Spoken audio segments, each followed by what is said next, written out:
Salut à tous, tout d'abord je voulais vous remercier pour tous vos avis positifs et vos encouragements, c'est ce qui me pousse à continuer. Aujourd'hui nous allons laisser de côté Avengers Infinity War et la phase 4 du MCU. Je précise que cette vidéo peut contenir un certain nombre de spoilers.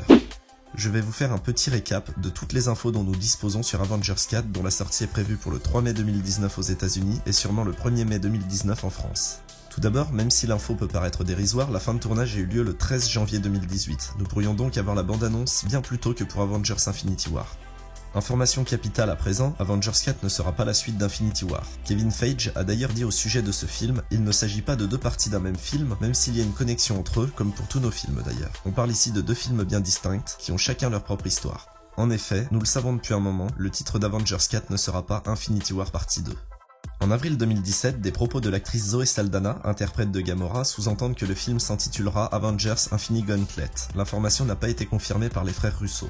Il se pourrait alors que Thanos ait récupéré les 6 pierres d'infinité et détruise la moitié de l'univers en un claquement de doigts. Il a été confirmé qu'il serait bien l'antagoniste dans Avengers 4. À présent, nous allons parler des personnages présents au casting et a priori absents d'Infinity War. Malgré leur absence dans le troisième volet des Avengers, rien ne confirme qu'ils ne feront pas une petite apparition dans un caméo ou dans une scène post-crédit. En revanche, ils seront bien présents dans Avengers 4 puisqu'ils ont tous été aperçus sur le tournage. Je parle bien sûr de Captain Marvel, Ant-Man, la Guêpe, Hawkeye, Nick Fury et Maria Hill.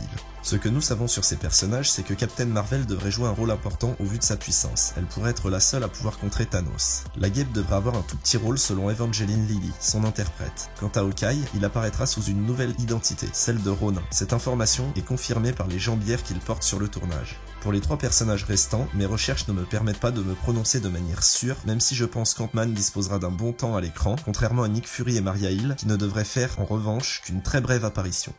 Il est possible que d'autres personnages surprises apparaissent, mais rien n'a été filtré à ce sujet. Nous pourrions imaginer le surfeur d'argent, Wolverine, Adam Warlock et bien d'autres, mais j'ai un sérieux doute là-dessus. Nous savons également que de nombreux contrats se terminent, celui de Chris Evans, alias Captain America, Robert Downey Jr., alias Iron Man, Mark Ruffalo, alias Hulk, et Chris Hemsworth, alias Thor. Dans le MCU, cela peut se traduire par leur retraite, ou pire, leur mort. Mais pas de panique, il est possible qu'il y ait des renouvellements de contrats. Pour le moment, seul Chris Evans a confirmé qu'il souhaitait arrêter d'interpréter Captain America après Avengers 4.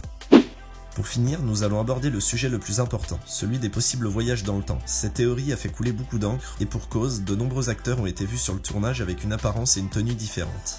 On peut voir ici Captain America rasé de près et avec la tenue qu'il portait lors des événements du premier volet d'Avengers. Idem pour Thor, qui a retrouvé sa longue crinière et son œil, et pour Loki, dans la même tenue que durant Avengers. Nebula, Gamora et Black Widow auraient elles aussi été aperçues sur le tournage avec des apparences semblables aux anciens films dans lesquels elles sont apparues. Et lorsque l'on se penche d'un peu plus près sur les photos de tournage, on peut observer que les protagonistes portent tous un dispositif étrange autour de la main. Différentes explications sont alors possibles. Le voyage dans le temps, l'exploration des dimensions parallèles du multivers, la technologie de contrôle de l'hippocampe de Tony Stark vue au début de Civil War et permettant de revivre les souvenirs, ou tout simplement des flashbacks, bien que les dispositifs portés par les héros semblent indiquer le contraire. Mais alors, qu'en pensent les frères Russo, les réalisateurs d'Avengers 3 et 4 ? Dans une interview au sujet de cette théorie de voyage dans le temps, ils ont déclaré « Il y a une séquence de 5 minutes dans Civil War avec une certaine technologie qu'on a mise là pour une bonne raison. Donc si vous regardez à nouveau le film, vous pourriez y trouver des indices. » Il semble alors assez clair que la technologie de visionnage des souvenirs créée par Stark est la solution. Mais malgré ça, les voyages dans le temps et les dimensions parallèles pourraient quand même jouer un rôle important dans ce film. L'un n'empêche pas l'autre. Quoi qu'il arrive, Avengers 4 marquera un tournant majeur dans le MCU puisqu'il s'agit de la fin de la phase 3. Kevin Feige a d'ailleurs confirmé plusieurs fois vouloir donner un nouvel élan au MCU et radicalement changer de cap. Dans ma prochaine vidéo, je pensais me pencher sur les personnages qui risquent d'apparaître dans la phase 4 du MCU. En effet, je vous en ai déjà parlé dans une précédente vidéo, mais sans rentrer dans le détail. Je vous invite à me dire si vous voulez ou non que j'aborde ce sujet dans ma prochaine vidéo. Si la vidéo vous a plu, n'hésitez pas à la partager, à vous abonner et surtout à laisser un petit pouce bleu. A bientôt tout le monde.